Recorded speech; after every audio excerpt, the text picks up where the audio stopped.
સુરત શહેરમાં સોશિયલ મીડિયાના વધતા જતા ઉપયોગ વચ્ચે ચોંકાવનારું અને વાલીઓ માટે ખરેખર ચેતવણીરૂપ કિસ્સો સામે આવ્યો છે।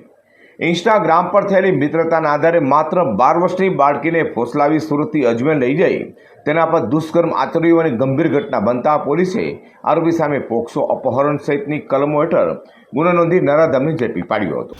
સુરતના ડિંડોલી પોલીસ સ્ટેશન વિસ્તારમાં રહેતી એક 12 વર્ષીય બાળકી મોબાઈલ ફોન અને સોશિયલ મીડિયા એપ્લિકેશન ઇન્સ્ટાગ્રામનો ઉપયોગ કરતી હતી। આ દરમિયાન તેની ઓળખ અરમાન ઉર્ફે અમ્મુ રાજુ ખટીક નામના 26 વર્ષીય યુવક સાથે થઈ હતી। શરૂઆતમાં મિત્રતા કેળવનાર આરોપીએ ધીમે ધીમે બાળકીને વિશ્વાસમાં લઈ ફોસલાવી હતી અને પોલીસ તપાસ મુજબ આરોપી બાળકીનું અપહરણ કરી લઈ જઈ તેને સુરતથી અજમેર લઈ ગયો હતો, જ્યાં બાળકીને પોતાની સાથે રાખી તેના પર દુષ્કર્મ આચર્યોનો આરોપ છે। બાળકી ગુમ થતાં પરિવારજનોમાં ભારે ચિંતા અને દોડધામ મચી ગઈ હતી। બાદમાં સમગ્ર ઘટનાની જાણ પોલીસને કરવામાં આવતા તપાસનો ધમધમાટ પોલીસે શરૂ કર્યો હતો। આ મામલે ડિંડોલી પોલીસે આરોપી સામે પોક્સો એક્ટ, અપહરણ અને અન્ય ગંભીર કલમો હેઠળ ગુનો નોંધી વધુ તપાસ હાથ ધરી હતી। જેમાં પોલીસને જાણ થઈ હતી કે આરોપી અરમાન જ્યારે સગીરાને અજમેર ભગાડી ગયો હતો ત્યારે ત્યાં દુષ્કર્મ આચર્યું હતું।